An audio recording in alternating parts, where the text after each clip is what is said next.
чигнээд байдаг элдэн чихтэй тулай дөрвөнжи хөөхөдин гэрт хурчигнээд байдаг хүүчихтэй луутавнжи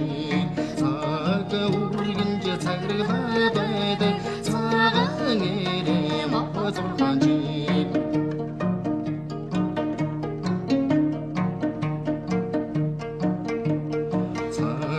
газрыг дорчлоод байдаг цомбон тураатай мор долдонжи